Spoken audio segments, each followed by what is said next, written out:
Right ఇక Macherla MLA Pinnelli Ramakrishna Reddy episode ఉత్కంఠ రేకెత్తిస్తోంది.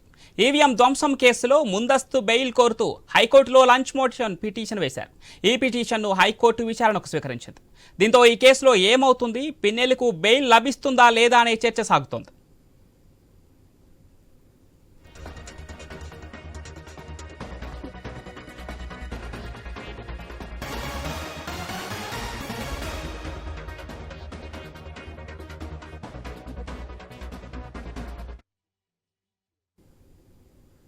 Macherla MLA Pinnelli Ramakrishna Reddy episode ఉత్కంఠ రేకెత్తిస్తోంది. ఈవీఎం ధ్వంసం కేసులో ముందస్తు బెయిల్ కోరుతూ హైకోర్టు లంచ్ మోషన్ పిటిషన్ వేశారు పిన్నెల్లి. రెడ్డిగా పిన్నెల్లి లంచ్ మోషన్ పిటిషన్కు సంబంధించి మరింత సమాచారం అందించడానికి మా కరెస్పాండెంట్ హరీష్ లైవ్లో సిద్ధంగా ఉన్నారు. హరీష్.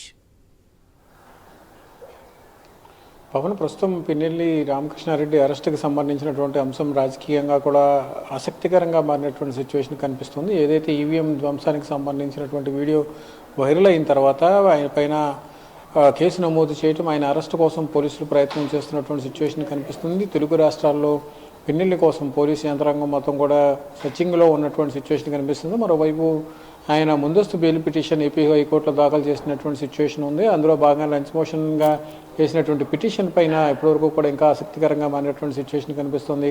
బెయిల్కి సంబంధించినటువంటి పిటిషన్పై ఎప్పుడు విచారణ జరుగుతుంది, విచారణ జరిగేటువంటి అవకాశం ఉందా లేదా, లేదంటే విచారణ జరిగిన తర్వాత బెయిల్ ఇచ్చేటువంటి అవకాశం ఉందా లేదా అన్నటువంటి అంశం కూడా చర్చనీయాంశంగా మారింది. ఎందుకంటే ఎలక్షన్ కమిషన్ పరిధిలో ఉన్నటువంటి అంశం చాలా సీరియస్ అయినటువంటి అంశంగా మారినటువంటి పరిస్థితి. వీడియోకి సంబంధించినటువంటి కంటెంట్ ఏదైతే ఉందో ఆ కంటెంట్లో ఈవీఎంని ధ్వంసం చేస్తున్నట్టుగా క్లియర్గా వీడియో వైరల్ అయినటువంటి సిచ్యువేషన్ కనిపిస్తుంది. ఇప్పుడు ఈ అంశం పైన హైకోర్టు బెయిల్ ఇచ్చేటువంటి అవకాశం ఉందా లేదా అన్నది కూడా ఒక రకంగా చర్చనీయాంశంగా మారింది. అయితే న్యాయవాదులు మాత్రం విశ్వ ప్రయత్నాలు చేస్తున్నారు. జరిగినటువంటి వీడియోకి సంబంధించినటువంటి ఫుటేజ్ ఏదైతే ఉందో ఆ ఫుటేజ్ని ఎడిట్ చేసింది ఆ ఫుటేజ్గా పేర్కొంటున్నారు. సో అందులో ముందు ఉన్నటువంటి ఫీడ్ కంటెంట్ లేకుండా పోయింది కాబట్టి దాన్ని వైరల్ చేయడం ద్వారా దుష్ప్రచారం చేస్తున్నటువంటి ఒక అభిప్రాయం వ్యక్తమైంది. ఇప్పుడు హైకోర్టులో విచారణ అంశం కూడా ఒక రకంగా ఆసక్తికరంగా మారింది. ఒకవైపు వేసవి సెలవులు కూడా ఉండటం, బెంచ్కి సంబంధించినటువంటి జడ్జెస్ అందరూ కూడా వేసవి సెలవులు ఉండటం, అత్యవసర బెంచ్ ముందుకు పిటిషన్ రావాల్సి ఉంటుంది. పిటిషన్ వచ్చిన తర్వాత న్యాయమూర్తి నిర్ణయం తీసుకునేటువంటి సిచ్యువేషన్ కనిపిస్తుంది. మరోవైపు చూసుకుంటే కనుక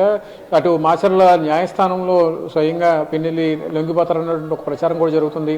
ఆ దిశగా కూడా పోలీస్ యంత్రాంగం అక్కడ కూడా భారీగా బందోబస్తు ఏర్పాటు చేసినటువంటి సిచ్యువేషన్ ఉంది. మాచర్ల వ్యాప్తంగా కూడా పెద్ద ఎత్తున పోలీసు బలగాలు మోహరించి ముందస్తు చర్యల్లో భాగంగా శాంతి భద్రతలకు సంబంధించినటువంటి చర్యల్లో భాగంగా యంత్రాంగం మొత్తం కూడా అప్రమత్తమైనటువంటి సిచ్యువేషన్ కనిపిస్తుంది. ఈ అంశానికి సంబంధించినంత వరకు కూడా హైకోర్టులో బెయిల్ పిటిషన్ దాఖలు అయిన తర్వాత బెయిల్ పిటిషన్కి సంబంధించినటువంటి పిటిషన్ కూడా కోర్టు అనుమతించింది. దానికి సంబంధించినటువంటి విచారణకు సంబంధించినటువంటి అంశాలను కూడా సేకరించినటువంటి సిచ్యువేషన్ కనిపిస్తుంది. ఈ అంశం పైన అటు పిన్నెల్లి న్యాయవాదులు, అదేవిధంగా ఇటు ఎవరైతే ఈసీకి సంబంధించినటువంటి న్యాయవాదులు కూడా దీనిపైన వాదన వినిపించాల్సినటువంటి సిచ్యువేషన్ ఉంటుంది. కాబట్టి పోలీసులు ఇచ్చేటువంటి ఆర్గ్యుమెంటు, పోలీసులు ఇచ్చేటువంటి స్టేట్మెంటు, పోలీసులు ఇచ్చినటువంటి ఆధారాల కేంద్రంగా చేసుకొని జరిగేటువంటి ఈ బెయిల్ పిటిషన్కి సంబంధించినటువంటి అంశం కూడా చర్చనీయాంశంగా మారినటువంటి పరిస్థితి కనిపిస్తుంది. ఈ నేపథ్యంలోనే అటు రాజకీయంగా కూడా ఈ వ్యవహారం చర్చనీయాంశంగా మారినటువంటి నేపథ్యంలో బెయిల్ కోసం చేస్తున్నటువంటి ప్రయత్నాలు ఫలిస్తాయా, లేదంటే అటు ప్రచారం జరుగుతున్నట్టుగా మాచర్ల న్యాయస్థానంలో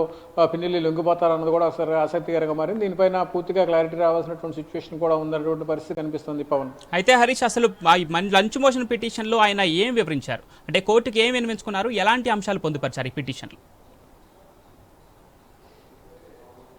ప్రస్తుతం అయితే పలు కేసులకు సంబంధించినటువంటి అంశాలు తనపైన పోలీసులు అభియోగాలు మోపి కేసు నమోదు చేశారు. కాబట్టి ఆ అభియోగాలకు సంబంధించినటువంటి అంశంలో నిరాధారమైనటువంటి వీడియో క్లిప్పింగ్స్ని ప్రచారం చేస్తున్నారు, ఎడిటింగ్ చేసినటువంటి వీడియోని ప్రచారం చేస్తున్నారు. కాబట్టి అందులో తన ప్రమేయం సంబంధించినటువంటి అంశాలపైన పూర్తిగా విచారించాల్సినటువంటి సిచ్యువేషన్ ఉంటుంది. పూర్తిగా వీడియోలను కూడా సేకరించాల్సినటువంటి సిచ్యువేషన్ ఉంటుంది.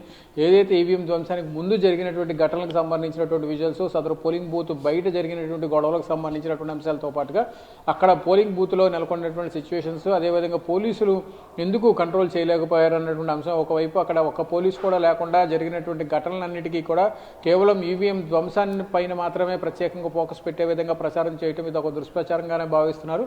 సో ఈ ప్రాథమికమైనటువంటి అంశాలపైన తనను పూర్తిగా నిరూపించుకోవడానికి ఆధారాలు సేకరించుకోవడం కాబట్టి ఇతరత్రా ఉన్నటువంటి అంశాలను పరిశీలించి తనకు బెయిల్ మంజూరు చేయాలన్నటువంటి ఒక ప్రధానమైనటువంటి పిటిషన్ని వేసినటువంటి సిచ్యువేషన్ కనిపిస్తుంది. ఈ పిటిషన్ హైకోర్టులో కూడా యాక్సెప్ట్ జరిగిన తర్వాత విచారణకు సంబంధించినటువంటి అంశాలు ఈ రోజు జరుగుతుందా లేదంటే రేపు జరుగుతుందా అన్నది కూడా ఒక రకంగా చర్చనీయాంశంగా మారినటువంటి నేపథ్యంలో ఈ అంశం ప్రస్తుతం న్యాయపరమైనటువంటి అంశాలపైన కూడా ఈసీ అదేవిధంగా పోలీస్ యంత్రాంగం కూడా చర్చిస్తున్నట్టుగా తెలుస్తుంది. బెయిల్ పిటిషన్కి సంబంధించినటువంటి అంశాలను పరిశీలిస్తే కనుక ఈవీఎం ధ్వంసం కేసులో ఎట్టి పరిస్థితుల్లోనూ ఎవరు కూడా ఉపేక్షించేటువంటి అవకాశం ఉండదు కాబట్టి న్యాయస్థానం కూడా బెయిల్ పిటిషన్ తిరస్కరించేటువంటి పరిస్థితి ఉంటుంది అన్నటువంటి ఒక ప్రచారం కూడా జరుగుతుంది. అయితే దీనిపైన సాంకేతికపరమైనటువంటి అంశాలు ఉన్నాయి. ఏదైతే వీడియో కంటెంట్ని ఆధారంగా చేసుకుని జరుగుతున్నటువంటి దుష్ప్రచారంగా భావిస్తున్నారు కాబట్టి ఆ వీడియోకి కొనసాగింపుగా ముందు వీడియోకి సంబంధించినటువంటి అంశాల్లో ఈవీఎం ధ్వంసానికి జరిగినటువంటి పరిస్థితులు ఏవైతే ఉన్నాయో వాటన్నిటినీ కూడా వీడియో రూపంలో సీసీ కెమెరాలు వెబ్ కెమెరాలు ఉన్నాయి కాబట్టి వాటిని కూడా పరిశీలించాలన్న ఒక అభ్యంతరం వ్యక్తం అవుతుంది. కానీ సాంకేతికంగా కూడా ఈ అంశం కొంతవరకు ఒక విచారణకు వచ్చేటువంటి అవకాశం ఉంది పరిస్థితుల్లో బెయిల్ పిటిషన్కి సంబంధించినటువంటి వ్యవహారాలపైన కూడా కొంతవరకు కీలకంగా మారింది. ఈసీ చెప్పేటువంటి వాదన ఎలా ఉండబోతుంది, పోలీసు ఇచ్చేటువంటి సమాచారం ఎలా ఉండబోతుంది, ఇందుకు సంబంధించినటువంటి ఆధారాలు ఎలా ఉండబోతున్నాయి అన్నది కూడా చర్చనీయాంశంగా మారినటువంటి నేపథ్యంలో న్యాయస్థానం న్యాయమూర్తి ఇచ్చేటువంటి తీర్పుపై కూడా ఆసక్తికరమైనటువంటి సిచ్యువేషన్ ఉంది. Pawan right, thank you Harish.